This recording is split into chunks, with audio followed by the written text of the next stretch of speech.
ఈరోజు పోలీసుల పైన యంత్రాంగ పైన ప్రభుత్వం పైన చాలా అంటే చాలా స్టేట్మెంట్ ఇస్తున్నారు. ఇప్పుడే వస్తే ముందు కూడా లైవ్లో చూశాను. చాలా అంటే చాలా విమర్శ చేస్తున్నారు. ఏదో నిరంకుశ ప్రభుత్వము, లేదంటే ఎమర్జెన్సీ వస్తుంది, ఎమర్జెన్సీ ఉంటే మీరందరూ ఉండేవాళ్ళ, ఈరోజు మీ అందరితో మాట్లాడేవాడా? మీ అందరు కూడా లోపల ఉండేవాళ్ళు. సో అది అర్థం చేసుకోవాలి. చట్టం తను పని చేస్తుంది. డెఫినెట్లీ చట్ట భాగంగా ఏమైనా మనం డెఫినెట్లీ పోతాను, మనము అక్కడ సెర్చ్ చేస్తాను, కావాల్సిన వాళ్ళు అరెస్ట్ చేస్తాను, చట్టం ముందు పెడతాను, అప్పుడు చట్టం చూసుకుంటుంది.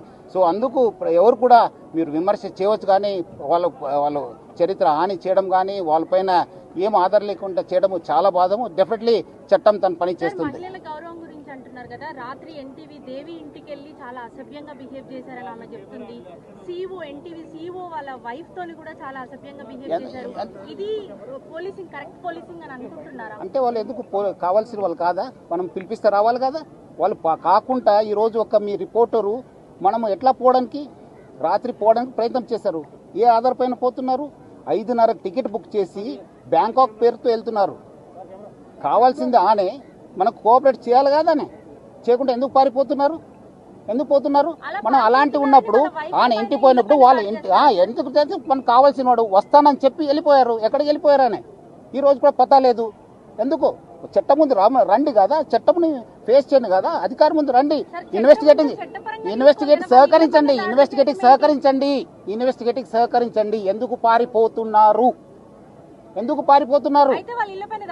ఏం కావాల్సింటే తీసుకొస్తారండి, చట్టంలో ఉంది. కావాల్సింది నోటీస్ ఇస్తాను, రావాలి.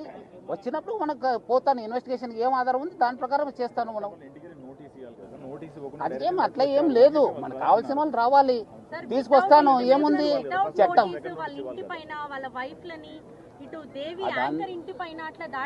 దేవి వస్తానని చెప్పి, దేవి వచ్చి అని చెప్పి ఎక్కడ పగలు కొట్టాను చెప్పండి, చూపించండి. వస్తానని చెప్పి సెల్ స్విచ్ ఆఫ్ చేసుకుని వెళ్ళిపోతే ఎట్లా? కావాలి కదా. మీరు కరెక్ట్ ఉంటే రండి, ఇన్వెస్టిగేషన్కి సహకరించండి.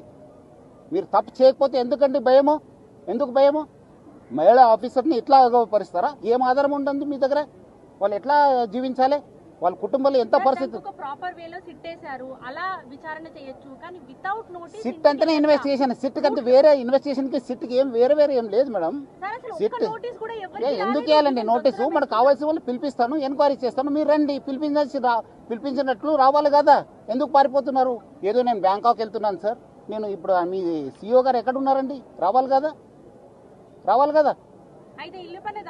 చేస్తానండి. ఎక్కడైనా పోతే ఎక్కడున్నా పట్టుకొని వస్తాను, ఎక్కడుంటే పట్టుకొని వస్తాను. నేను చట్టం ముందు ప్రవేశపెడతాను, చట్టంలో చూసుకోండి మీరు.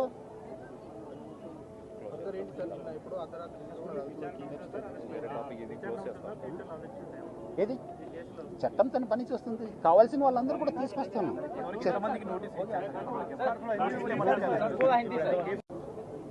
ఇంకెక్కువ మాట్లాడుతున్నారు కొంతమంది. అయితే ఎమర్జెన్సీ అయితే మీరు బయట ఉండురా, లోపల ఉందరు.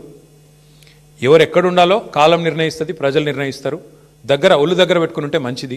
ఇవాళ నేను అధికారులకు కూడా చెప్తా ఉన్నా, ఈ ఫోన్ ట్యాపింగ్లు, వీటి మీద ధారావాహికంగా జరుగుతున్న డ్రామాలు, ఇందులో భాగస్వాములు అయితే అధికారులకు కూడా నేను చెప్తా ఉన్నా, ప్రతిరోజు ఒక్కరిదే ఉండదు. ఇంకో 2-2.5 ఏళ్లలో మళ్ళీ మా ప్రభుత్వం తప్పకుండా వస్తుంది. మీకు తెలుసు, అది ప్రజల మూడు మీకు తెలుసు. మన గ్రామ పంచాయతీ ఎన్నికలు చూసినారు, మీకు తెలుసు. ఇవాళ ఎన్నికలు పెడితే రాష్ట్రంలో ఏం ఫలితం వస్తుందో కూడా అధికారులకు తెలుసు. నేను వారికి చెప్తా ఉన్నా, మేమెన్నడూ గత 10 ఏళ్లలో ఇట్లా అధికారాన్ని దుర్వినియోగం చేయలేదు, ఎక్కడా చేయలేదు.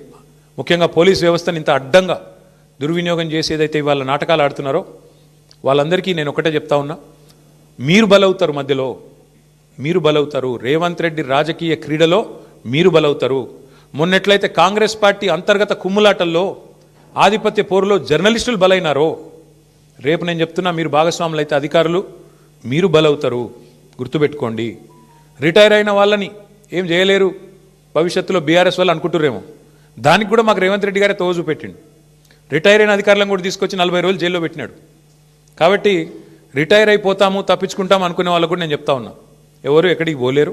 ఇప్పుడు ఎవరెవరైతే రేవంత్ రెడ్డి గారు ఆడిచ్చినట్టు ఆడుతుండ్రో, అక్రమమని తెలిసి కేసులు పెడుతుండ్రో, అక్రమమని తెలిసి అడ్డదారులు దొక్కుతున్నారో, ఈ టైప్లో ఆయన ఆడిచ్చినట్టు ఆడితే మాత్రం మీకు కూడా తప్పకుండా భవిష్యత్తులో మరి చట్టపరంగా న్యాయపరంగా మీకు కూడా ఇబ్బందులు ఉంటాయి, గుర్తుపెట్టుకోవాలని చెప్పి కూడా అధికారులకు